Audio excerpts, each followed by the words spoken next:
Suspense. And the producer of radio's outstanding theater of thrills, the master of mystery and adventure, William N. Robeson.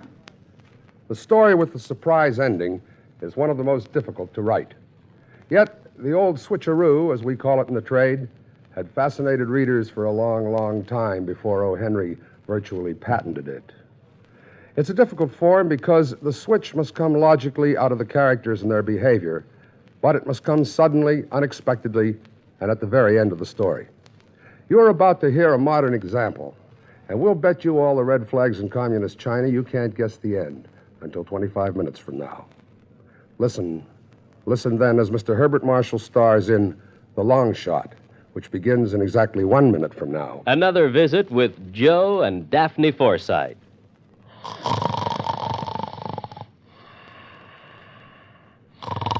Joe. Joe.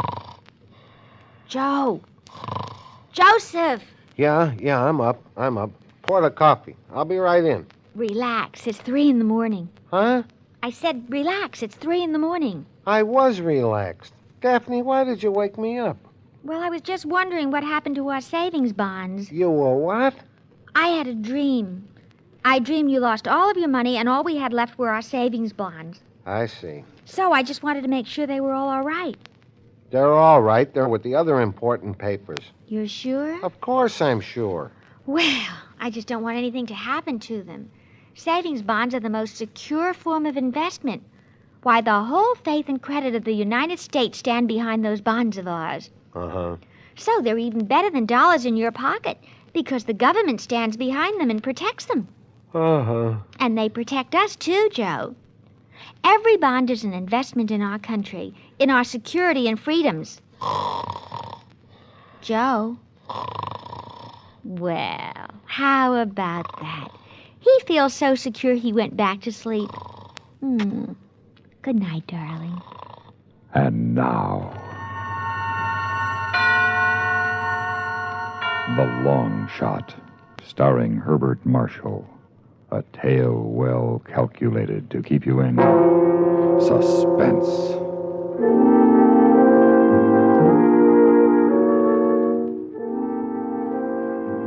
Very well then, Lieutenant. If you're ready to take it down, here's my statement. It seems a year, but I guess it's only 10 days since I was sitting in the lobby of the Astor Hotel in New York with 28 cents in my pocket. It had been a dreadful season at the track. So there I was, stony.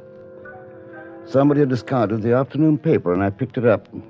It was folded to the classified section, and my eyes fell upon a most intriguing ad in the Help Wanted column. Englishman will pay $150 and expenses to fellow countryman, preferably Londoner, in return for services as driver and traveling companion on automobile trip to San Francisco. This was the answer to all my problems.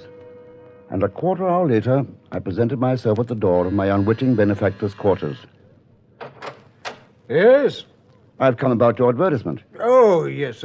Step inside, please. Thank you. You have a chair. Thank you. You're English, I presume? Yes, indeed. A Londoner, I hope? Born and bred. Well, I must say that's a relief. I've been plagued with applicants all day, not a Londoner in the lot. You see, the old town's sort of a fetish with me. A man can't really consider himself civilized unless he's a Londoner. Quite. You say you were born there? Oh, yes, in Vigo Street, just off St. James's Square, August 18th, 1910. Know the town like the inside of my hat. Vigo Street? I'm not sure I know it. It turns right off Sackville Street and runs some little way before it reaches Regent Street. Oh, yes. I place it now. Well, you seem to be the genuine article. Tell me, why are you interested in going to San Francisco? You know anything about horse racing, Mr... No, I'm sorry. My name is Hendricks, Walker Hendricks. Mine's Kelly Raymond. Well, how do you do, Mr. Raymond? No, I can't say that I do particularly. Been to Epsom Downs on a few occasions. I see. Well, I've become rather fond of the horses. I might even say financially dependent on them. And with Bay Meadows opening shortly... Bay Meadows? There's a race course near San Francisco. Oh, I see. Well, you have business that takes you to San Francisco, and so have I. But I just couldn't face making the trip alone, or even worse, with an American. That's why I advertised.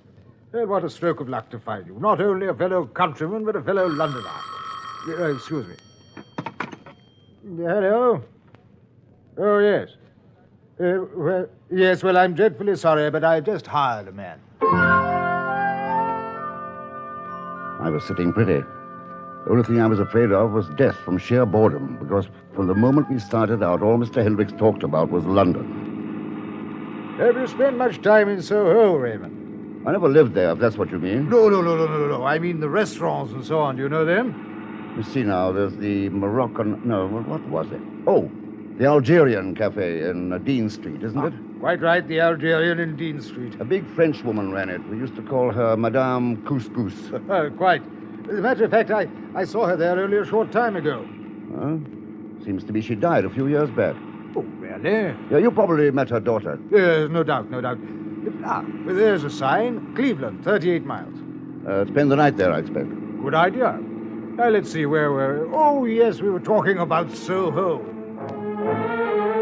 Yes, we were talking about Soho, and we continued to talk about it the rest of the way to Cleveland and most of the night in the hotel room. I began to think the man doubted my authenticity and was trying to trip me up. Next day, we covered Whitechapel, Fleet Street, Bloomsbury, Mayfair. He still hadn't stuck me, but I was beginning to feel like a well-thumbed Baedeker's guide by the time we reached Chicago. As soon as we checked into our hotel room, I tried to get away from him for a while.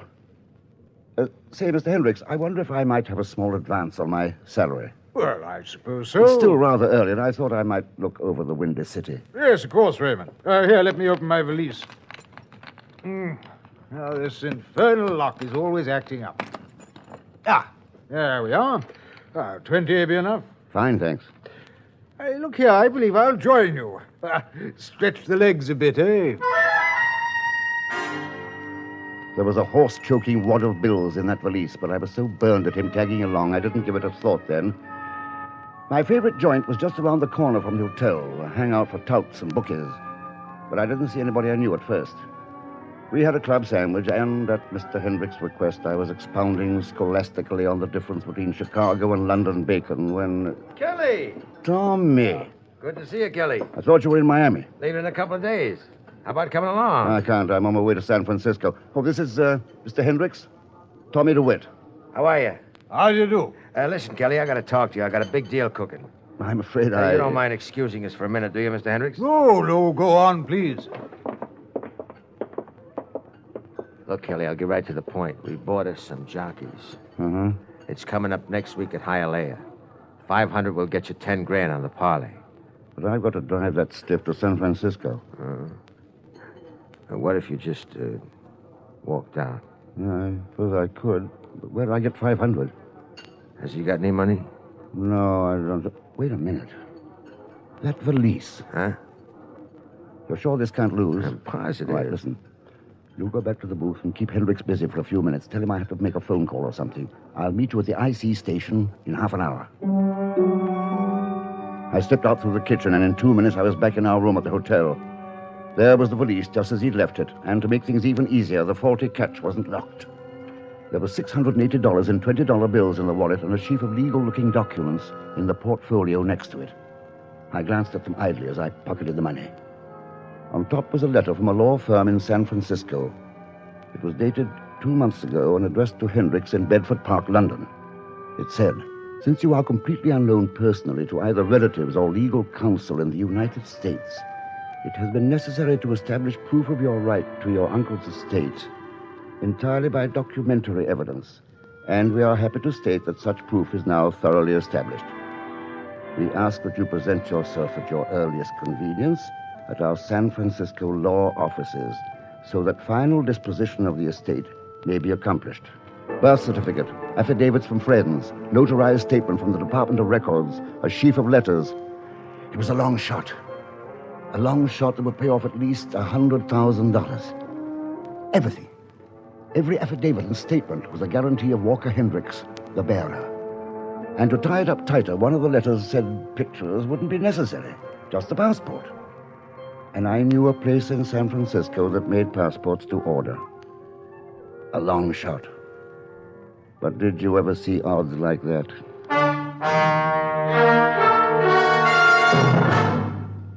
In a moment, we continue with the second act of Suspense. Memo on Medals, information about our military awards and decorations. The highly honored Legion of Merit is a 5-pointed white star of heraldic form bordered by purple-red enamel. In the center of this beautiful decoration is a constellation of 13 white stars on a blue field, breaking through a gold circle of clouds. Backing the star is a green enamel laurel wreath, interlaced with crossed war arrows in gold pointing outward. The ribbon is purple-red, edged with white.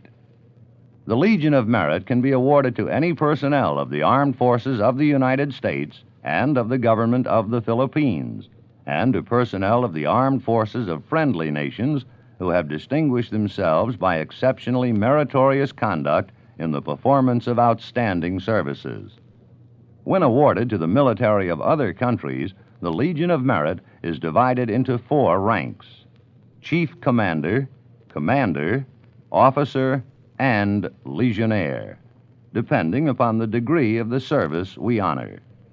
Since its creation by Act of Congress in 1942, the Legion of Merit has become a highly honored symbol of our nation's acknowledgement of the bravery and dedication of free men.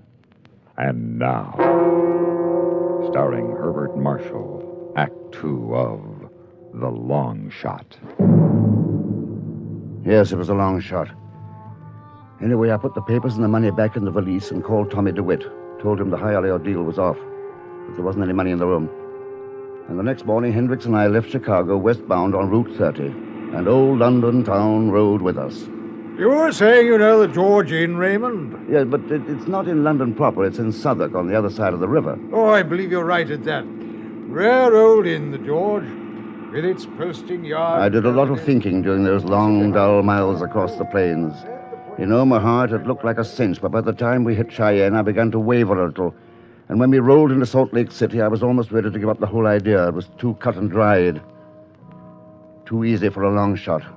Almost like a trap someone set for me with $100 grand as the bait. And once I went for it, there'd be no turning back.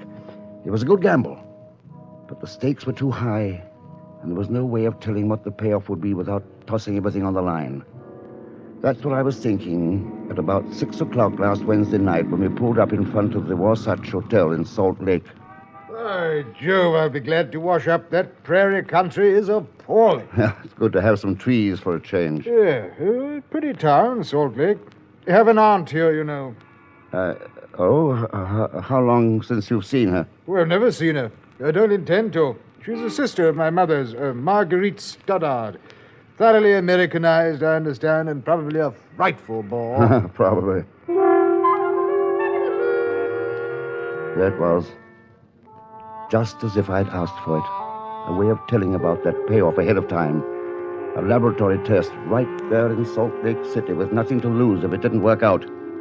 I got away from Hendricks after dinner, found Marguerite Stollart's address in the phone book, and took a cab out to her house. Yes? Oh, good evening. Are you Mrs. Marguerite Stoddard? Yes. I'm Walker Hendricks. Walker? I just can't believe it. Come in. Please make yourself comfortable. Thank you. Well, you're a pleasant surprise, Walker. I suppose I am, Aunt. I may call you Aunt Marguerite, mayn't I? Of course you may.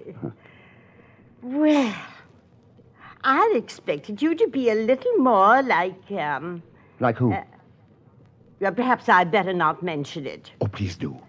I think we should discuss everything, don't you? Of course I do. You'll never know how much your Uncle Gerald regretted what he did.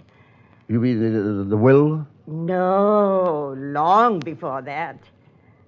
Your mother never told you, I suppose? No, she never mentioned her family. I don't suppose she would. After all, she loved your father, and your Uncle Gerald hated him. And so Uncle Gerald forced her to leave home? Yes. I know Gerald would have been the last to admit it, but I've always felt the will was his stubborn way of making it up to her. Perhaps. I'm sure of it. But at least you will benefit, Walker. now that there's nothing any of us can do for your poor mother. If there was any doubt in my mind, it disappeared then and there. The American branch of the family knew absolutely nothing of Cecily Hendricks from the time she left home until her brother, Gerald, died, leaving her $100,000. At that point, they made a pretty thorough search, found both she and her husband had died in England, and their son, Walker, was the only heir. Everything I needed was back in the hotel in that valise. It's 521 miles from Salt Lake to Reno, but I convinced Hendricks we could make it in one jump. I had a special reason. We had to hit the desolate section of central Nevada about midnight. When you get right down to it, killing a man is a pretty tough job, even when it's as perfect as this was going to be. For once, I was thankful for London. It gave us something to talk about, and there was so much in my mind that I might have given myself away in silence. So I prattled on like a phonograph. Oh, yeah, good old Wapping. Yes, Wapping. There's a lovely pub there called the Prospect at Whitby. Oh, don't believe I know it. No, I'm not surprised. There's an amazing thing about London. It seems that the greenest tourist knows more about it than the Londoners themselves. Well, I'd say you've done rather well. Well, mainly because I've been on my own since I was 14. Now, you take yourself, for example. 10 to 1, you've never been in Petticoat Lane. Perfectly marvelous place. Regular Oriental bazaar right in the heart of the city. Booths and peddlers selling every kind of junk you can imagine.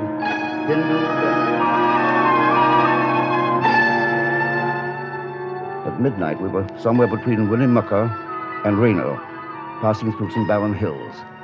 I knew the time had come, and my hands began to shake so much I had to grab the wheel with both of them. I felt beneath the cushion where I'd put the wrench.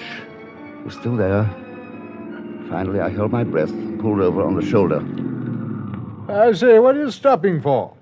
Look, over there, the moonlight on that cliff. Oh, I say, yes, that is lovely. It was all over. Never knew what hit him. I turned out the lights and pulled the body out on the right-hand side. We hadn't passed a car for an hour, so I wasn't worried much about being seen. He was pretty heavy, but I managed to carry him over my shoulder. About a quarter of a mile from the road, I found a small cave at one side of the ravine. I shoved the body in and rolled a large rock over the opening. It started a small landslide which completely covered the hole. No one could possibly find it.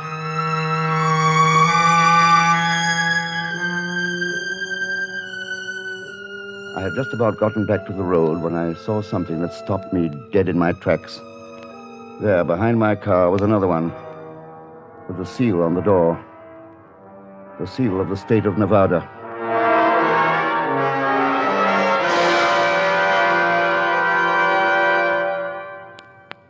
In just a moment, we continue with the third act of Suspense. We have, together, ample capacity and freedom to defend freedom. This is NATO, the North Atlantic Treaty Organization. The extensive and varied grouping of NATO military forces called for the establishment of several unique supporting organizations. Among them, the Military Agency for Standardization, London, the Advisory Group on Aeronautical Research and Development, Paris, and the NATO Defense College, also in Paris. All are vital subordinates in the complex of the NATO defense program. The United States of America is a part of NATO. You should be aware of and alert to the programs and objectives of the North Atlantic Treaty Organization. And now,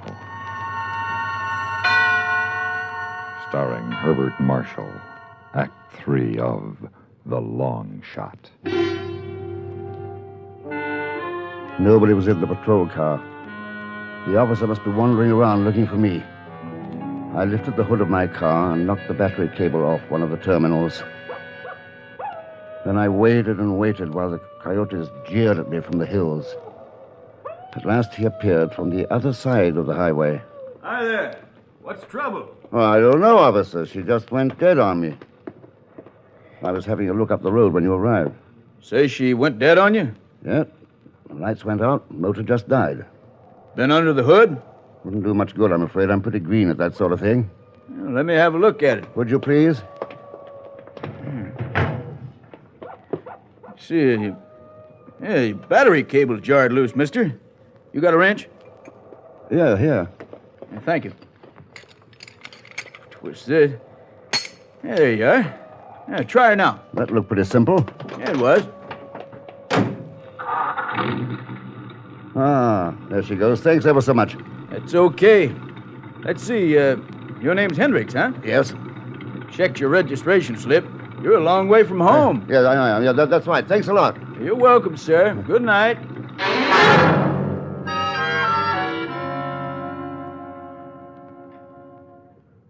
Well, there it is, Lieutenant. It was a long shot. It was a sure thing until I found you waiting for me in the attorney's office. Even then, I'd have gotten away with it if you hadn't told me that the body had been found. Well, aren't you going to say something? Don't you still think I could have carried it off, Lieutenant?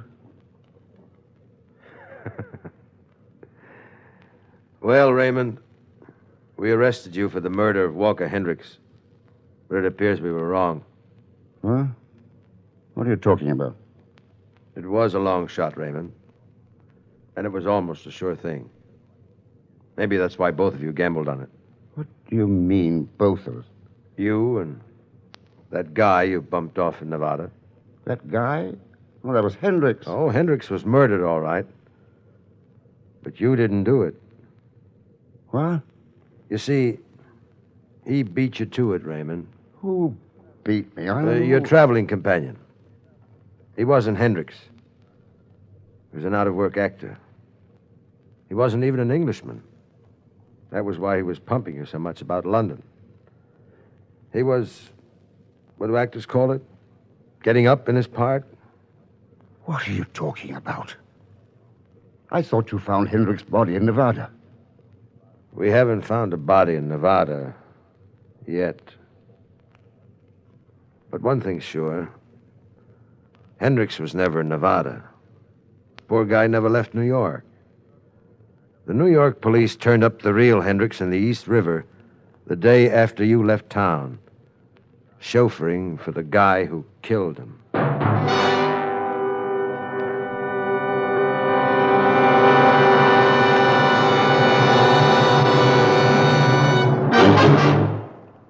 Suspense, in which Herbert Marshall starred in William N. Robeson's production of The Long Shot by Harold Swanton. Supporting Mr. Marshall in The Long Shot were Florence Walcott, Ben Wright, Joe DeSantis, and Norm Alden. Listen. Listen again next week when we return with another tale well calculated to keep you in suspense.